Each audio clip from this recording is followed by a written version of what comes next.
Excellent après-midi à toutes et à tous et bienvenue à cette grande édition du journal en langue française. Vous êtes en compagnie de Patrick Nil. Il indique tout de suite l'essentiel de l'actualité. Le président de la République, Paul Kagame, déclare qu'au moment où le Rwanda est confronté à la pollution de l'air qui entraîne divers effets sur sa population, est la raison de la nécessité de mise en application d'une législation qui préserve l'environnement.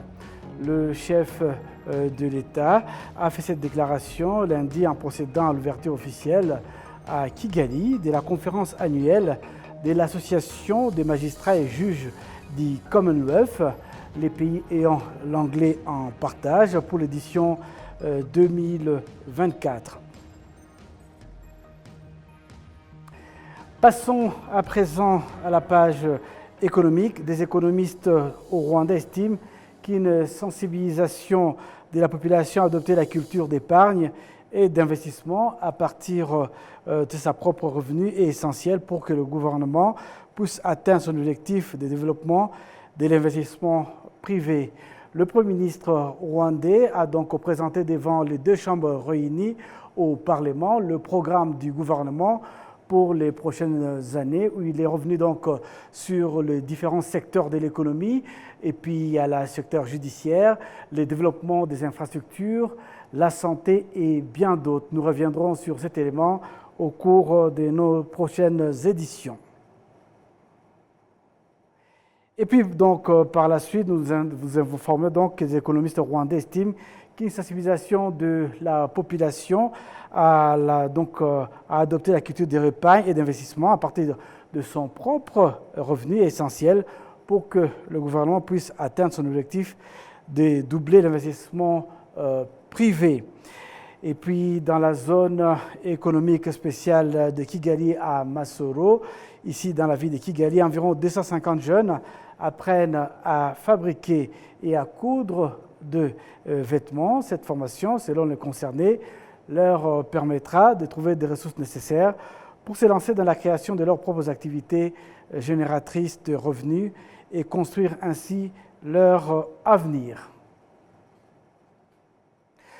Nous allons évoquer à présent l'éducation, avec, comme partout sur le territoire national, l'année scolaire 2024-2025 débute donc ce lundi et la rentrée tant au niveau de l'enseignement maternel que primaire et secondaire si bien déroulée et de là que le pays espère avoir de bons candidats pour l'enseignement supérieur et universitaire.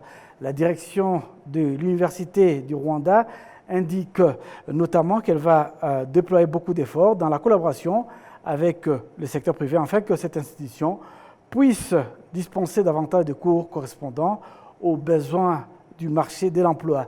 Suivons les explications avec Assimi Youssouf.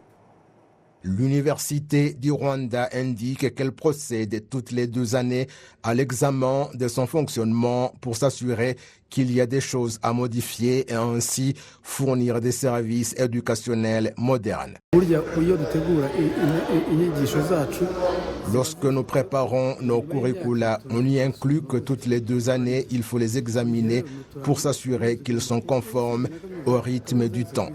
En fait, non seulement notre université, mais partout dans le monde, l'on devrait se préoccuper des cours qui seront dispensés dans l'avenir et nous préparons nos étudiants dans le sens d'être toujours à jour, c'est-à-dire des étudiants pour toute la vie, pour que même après leurs études, ils puissent continuer à acquérir d'autres connaissances, car le monde est en perpétuel changement.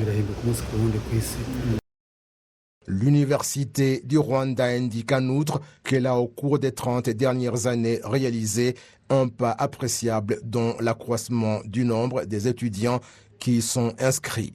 Depuis sa création en 1963 jusqu'en 1993, en effet, le nombre des lauréats de cette institution universitaire était de 2997 au cours de ces 30 années avant que le pays ne soit pas libéré en 1994. L'effectif de tous les étudiants de l'Université du Rwanda pendant ces 3 décennies avant la libération du pays a maintenant plus que doublé pendant seulement une année. De 1995 à 2013, le nombre des lauréats de cette université était de 50 490, alors qu'en 2014-2024, ils sont 72 408. Les partenaires de l'Université du Rwanda estiment qu'un pas appréciable a été réalisé et qu'il faut maintenant un partenariat solide avec le secteur privé pour que cette institution universitaire puisse sortir des lauréats disposant des qualifications dont le marché de l'emploi a besoin. So urugendo rwariho ni urugendo rwari rwiza ariko haracyari ibyo twaganiriyeho haracyari ukuntu tugomba. Le processus antérieur n'était pas mauvais, mais comme on en a parlé, il faut maintenant collaborer avec le secteur privé qui pourrait également fournir des enseignants. Si je suis un étudiant qui apprend le business, c'est un homme d'affaires qui pourrait mieux m'apprendre cela. On a parlé des choses pratiques qui pourraient entraîner des changements effectifs dans le futur.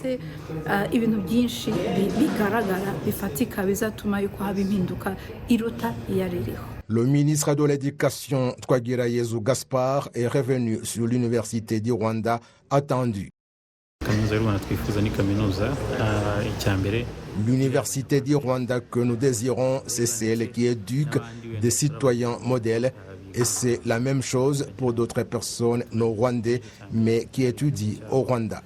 C'est là la première chose, des personnes qui aiment leur pays, leur continent et le monde et qui désirent travailler pour lui. La deuxième chose, c'est leur fournir des capacités et des connaissances dont ils ont besoin pour trouver des solutions aux problèmes auxquels nous sommes confrontés. Cela n'est pas réalisable si l'université le fait en solo, et c'est pourquoi nous avons aujourd'hui rassemblé tous les partenaires de l'Université du Rwanda pour discuter sur ce qu'il faut faire. Les partenaires de l'Université du Rwanda lui ont par ailleurs assuré leur partenariat dans son développement et le secteur privé s'est engagé à aider les étudiants à trouver ou effectuer leur stage. La sécurité routière à présent au Rwanda qui s'améliore de plus en plus grâce à l'introduction des nouvelles technologies en 2019. Grâce à ces initiatives, les accidents routiers ont réduit substantiellement des accidents à hauteur de 19%. Reportage avec Charlène Fourard. Au cours des 30 dernières années, le Rwanda s'est engagé dans un ambitieux processus de modernisation de ses infrastructures routières pour assurer la protection de ses citoyens contre d'éventuels accidents. Grâce à des investissements dans ces domaines et à l'adoption des technologies innovantes telles que les caméras de surveillance routière, les régulateurs de vitesse et les contrôles techniques obligatoires des véhicules, la circulation routière a été sécurisée. La police nationale souligne que la plupart des accidents routiers étaient consécutifs à la vestuté des véhicules, d'où la mise en place d'un service de contrôle technique obligatoire. Les problèmes mécaniques font partie des causes des accidents routiers, surtout lorsque le véhicule n'est pas en bon état. C'est pourquoi, grâce à la technologie, nous effectuons des vérifications pour garantir la qualité des véhicules à travers le contrôle technique. Tout d'abord, cela accélère le service et nous permet d'inspecter plusieurs véhicules en peu de temps. Ainsi, plus nous inspectons des véhicules pour s'assurer de leur état, plus nous contribuons à réduire les accidents.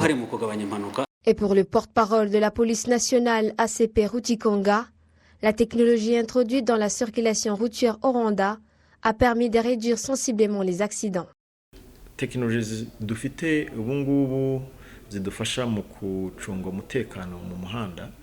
La technologie dont nous disposons nous aide à gérer la sécurité routière à l'aide des caméras que nous appelons Sophia.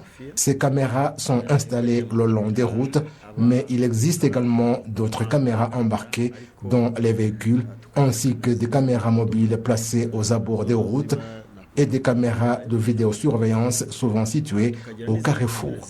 Elles ont différentes fonctions, certaines contrôlent la vitesse, d'autres vérifient les documents nécessaires tels que l'assurance et le contrôle technique, et d'autres encore surveillent le port de la ceinture de sécurité ou l'utilisation de téléphones au volant. Nous avons également un projet d'accroissement d'équipements afin de recueillir davantage d'informations sur les conducteurs. Ces caméras sont déployées sur toutes les routes principales du pays pour renforcer la sécurité et réduire les accidents. Cette tendance à la baisse démontre les efforts continus que le pays a déployés dans le domaine de la sécurité routière, où l'éducation et la sensibilisation de la population rwandaise jouent un grand rôle pour maximiser l'efficacité des technologies mises en place. Les utilisateurs de route se réjouissent de ces innovations et soulignent leur importance dans l'amélioration de la sécurité routière et la sauvegarde de vie. Il est important que la population utilise des véhicules qui sont en bon état, raison pour laquelle nous venons souvent faire les contrôles techniques, pour être sûr que les systèmes de freinage de nos voitures fonctionnent bien. Venir faire ces contrôles est une assurance vie pour nous, les conducteurs bien sûr, ainsi que pour d'autres utilisateurs de la route.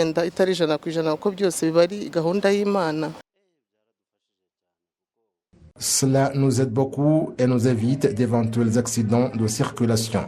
En tout cas, ce n'est pas comme avant. C'était plus facile d'être victime de ces accidents, mais aujourd'hui, avec les mesures de sécurité mises en place, nous sommes beaucoup plus rassurés.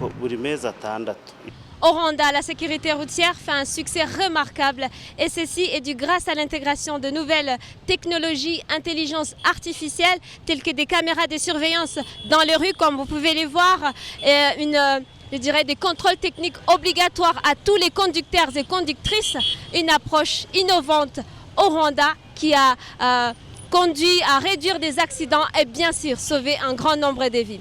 Charlène Fouraha pour la télévision rwandaise. Merci à Charlène Fouraha qui, donc, avec elle, ce reportage remarquable. Nous allons boucler cette grande édition du journal à langue française au nom de toute l'équipe qui m'a accompagné pour la préparation de ce journal. Je vous souhaite de passer un excellent après-midi en notre compagnie.